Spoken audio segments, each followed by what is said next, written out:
All right, Coach, getting ready for your first game next Thursday. Where are you guys right now? Are you happy with your secondary kind of as you kind of close in on game one? Yeah, definitely pleased with the progress that those guys have made. They've worked extremely hard throughout fall camp, and now we're at that point where we're cutting back on a lot physically, but just mentally honing in on what South Carolina State is doing. But definitely excited to see those guys play next Thursday. Specifically, it's the cornerbacks. We talked to Justin Hodges yesterday. We talked to Devontae Brown before. What do you like about that group of those guys? Just that three bunch, him and Corey Thornton as well.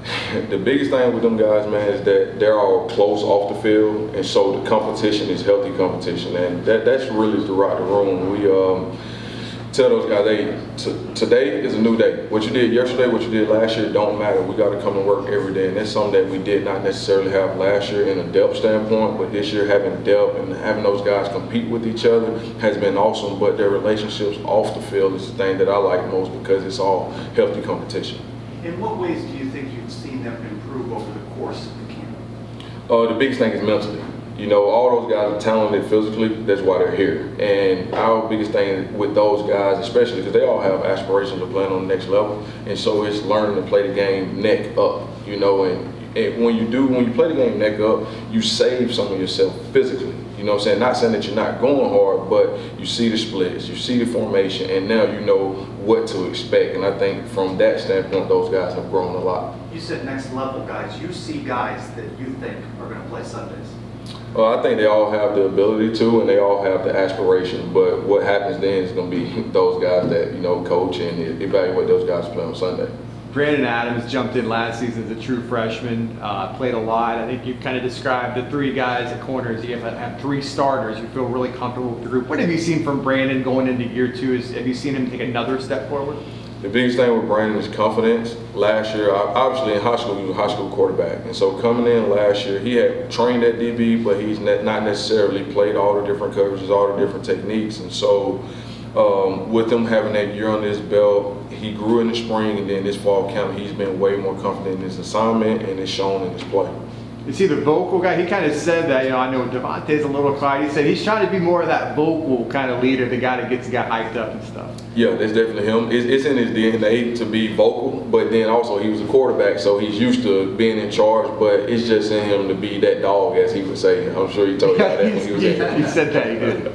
What advantage does he have having played high school quarterback? I mean, do you notice anything different the way he sees offenses, or? Yeah, the way he sees offenses, he can see the different splits, and hey, when I was quarterback, these guys did this, or we not these guys, but we did this or we did that. So that's definitely helped him, you know what I'm saying, for sure. And then the other part is just being vocal. That's the biggest thing, because we don't have, at that position, we don't have a lot of vocal guys, but he is that guy. So I think him playing quarterback in high school definitely, you know what I'm saying, attributes to that. In what ways do you see leadership from Devontae? Devontae, he's a guy that, he's very quiet, obviously, I told you guys before, but I've seen him grow from a standpoint as when he's not on the field, he's pulling guys to the side, and you just kind of see him out the corner of your eye coaching guys, but he's not going to really be that guy to step up in front and say, hey, we need to do X, Y, Z. He's going to be the guy that pulls you off to the side. So he's grown in that leadership standpoint for sure over this past offseason. Do you need him to be more vocal? I want the guys to be who they are, you know what I'm saying? And now I challenge him not so much to stand up in front of the room, but to be a sounding board for a lot of the younger guys. And so he stepped up to that challenge and done that.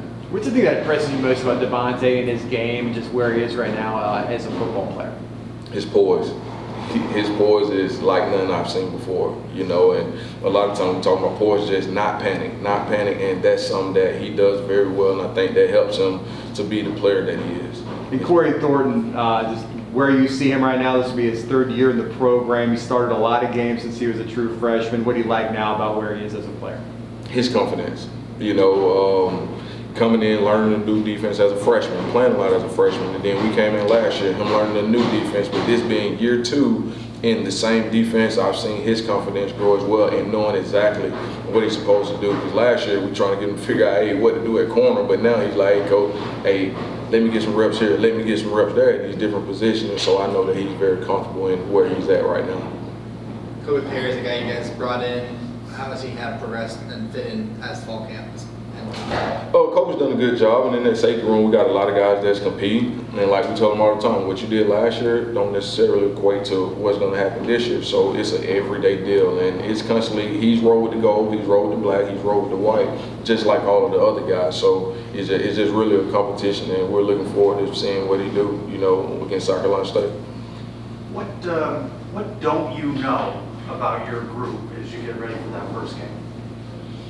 How we're going to respond when we're tired and the end of the game situations, end of half situations. That's something, that's not just this group, but any group that I coach. Because when we're fresh, I feel like we can play with anybody in the country, but it's always when we're tired. How are we going to respond? How are we going to communicate? Are we going to get lined up at the proper level? Are we going to play the proper technique? So that's just the biggest thing, is how guys are going to respond once they're a bit winded, because game shape is like none other, you know what I'm saying? So we'll see. That's what I'm anxious to see. We've heard a lot about Nikai Martinez from the guys when we ask about who would I play at practice, who was looking good in a scrimmage. We hear his name a ton. So from his coach, what have you seen from Nikai, and do you think he's going to help you this year?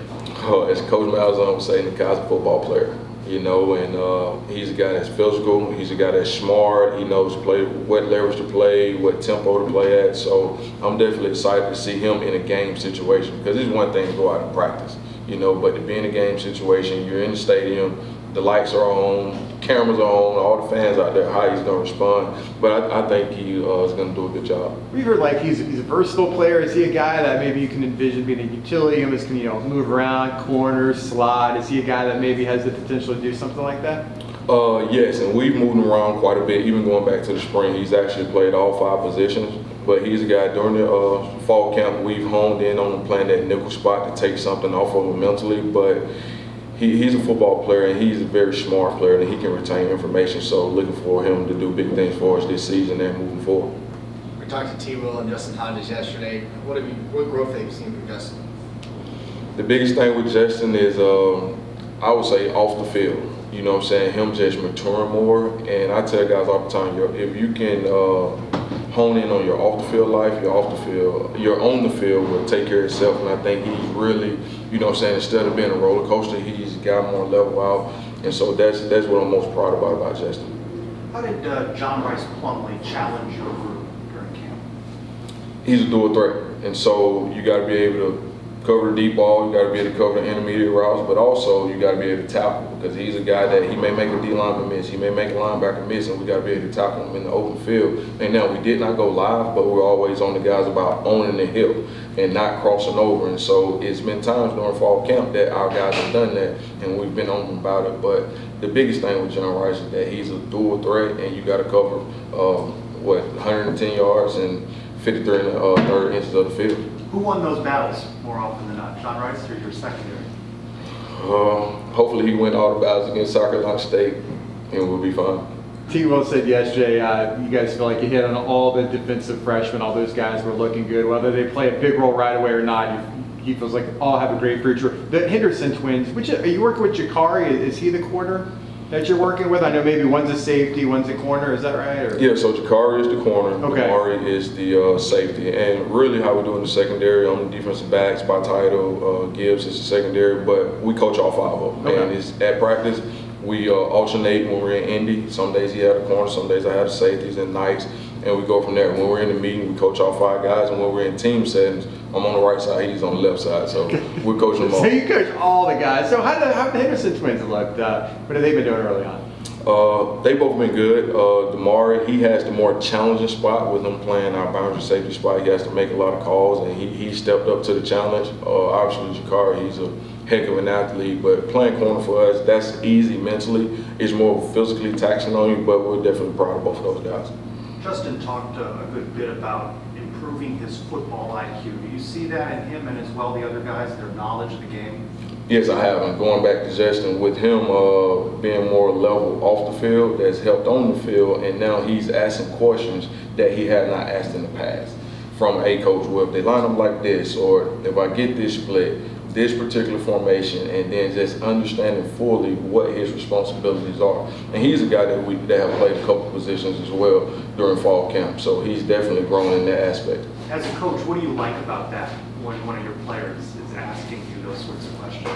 It makes me always be on my P's and Q's as a coach, and it also lets us know as coaches that our points that we're making to them are getting across. Because a lot of times we overcoach guys, to be honest with you, that's myself included, and all coaches in the country. But when they start asking those particular questions, you know that those different points that you're making, those little key tidbits that can go from a PBU to an interception, are really sinking in with those guys.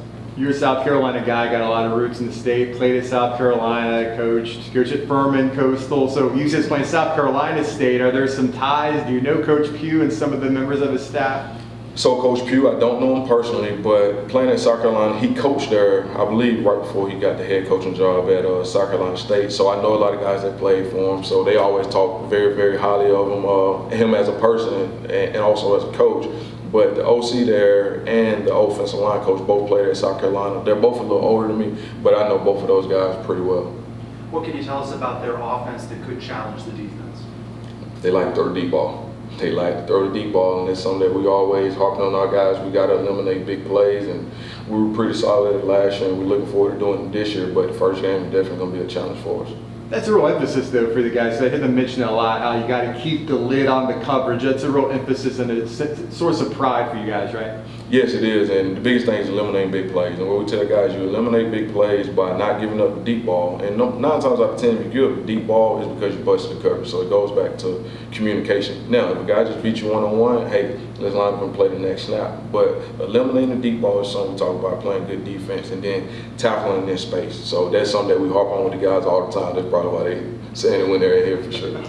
In year 2 under T-Will, how have you noticed the defense being more comfortable with the schemes and what you want to accomplish?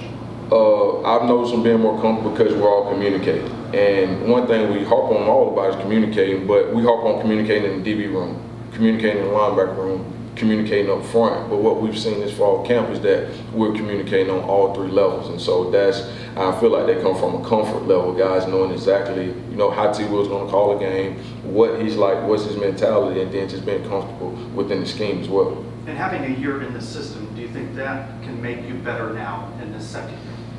Absolutely, and that's mainly in situations, knowing what we're going to get in certain situations. I think our guys are dialed in on that, and they'll be ready for whatever T-Will calls.